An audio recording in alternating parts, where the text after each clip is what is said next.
Maybe they're right. I spend too much time in fantasy land. Whoa. What does it feel like? I always thought I wanted this kind of life. I never imagined any of this. Get them now. If you save one life, you save the world. Cosmic. Really strong Scott Pilgrim vibes off the first episode. Was that kind of intentional, or just Very much so. Our episode 1 and 6 directors, Adil and Bilal, are very much inspired by Scott Pilgrim and that whole Edgar Wright vibe, and we kind of just wanted to make it really quick and pacey and accessible for other film lovers. We've got such an incredibly charming show, and it has a lot of heart and a lot of cool creative moves that we've made, and so yeah, I'm excited for people to see this. I think there's something for everyone. Yeah, it comes across, and you come across as being very authentic. Do you? How much of you is in your character? All of it. I did not have to act one bit. Just for Avenger Con, they didn't let me see the set. They were like, your reaction in real life is going to be Kamala, so we'll just let you see it on the day.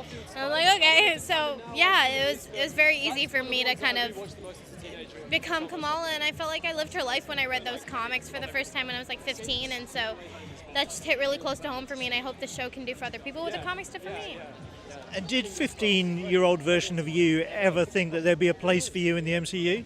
Not at all. You're not even supposed to dream of something like this. My entire bedroom back home is covered in Avengers posters, and now I'm friends with some of them, and like it's weird because now I have like an obsession over my friends. And that's, I don't know, just seeing Bree's face above my bed is like so weird now because I like can literally text her and call her whenever I want, and yeah, it's weird.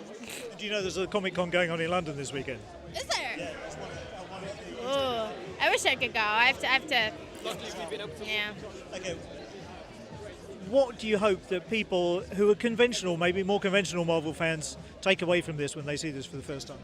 I think you have to accept the fact that the show is a love letter to the fans. You know, if you're a Marvel fan, the show is for you. We really wanted to kind of appreciate and encourage fan culture in a really unique way that kind of elevates Kamala's story. And you know, she's a fan of the Avengers and especially Captain Marvel, and I think a lot of that appeal comes from the simplicity of a superhero's life. They fight crime and they look cool doing it, and that's all Kamala wants, but she has to deal with freaking boys and religion and culture, and that's so much to handle for a 16-year-old. So yeah, I hope people can find, a heart in Kamala and relate to her on a really special level, because that fascination is so shared with the audience and Kamala. To the MCU, how has it all been?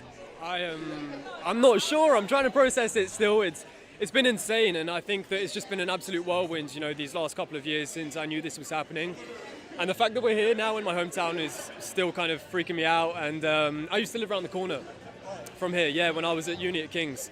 So I'm like, I know, I don't know how to feel right now. This is crazy. So what would you now say to you of 4 years ago? I mean, trust the process, keep working hard. Education's important, finish your education, which luckily I did. My granddad told me to, so I stuck to my promise. But, yeah, I'm not sure. I don't know. And what was your introduction to this? How did you get the part? I had actually asked my agents when I first signed with them in the US, before I knew this was the thing. It's on my notes. Like, I've proved being like a list of things I wanted to talk about, and the first thing I mentioned was Miss Marvel before I kind of knew. And then as soon as I found out, I was helping a friend audition for it, and funnily enough, I was reading as Kamran off screen, and I immediately knew that this is Kamran because I'd seen the comics. And so I was like, I need to get into the room. And one screen test with Iman, and here we are. And what's been the most exciting part for you about this role and this character? I think just being able to be amongst everybody who's so obsessed with Marvel, because I'm someone who used to, and I still do, watch fan theories and the breakdowns on YouTube, and when I was at uni, I'd go to the event and wait, or go to the midnight screening. So it's just exciting to kind of have a bit of inside knowledge and find out secrets, which I shouldn't say through Iman. No NDAs are ever broken, and just to be a part of it is a blessing, and I'm really grateful. I've seen the first couple of episodes and been introduced to your character. What would you say about your character? What's his best features? I'd say he's a mama's boy. He's the new boy in town, and him and Kamala immediately like hit it off. And I think that he acts as a foil for Kamala, and their relationship kind of functions in that way. So he's really close to his mum, and that parallels with her relationship with her mum. And you just have to wait and see where it goes from there.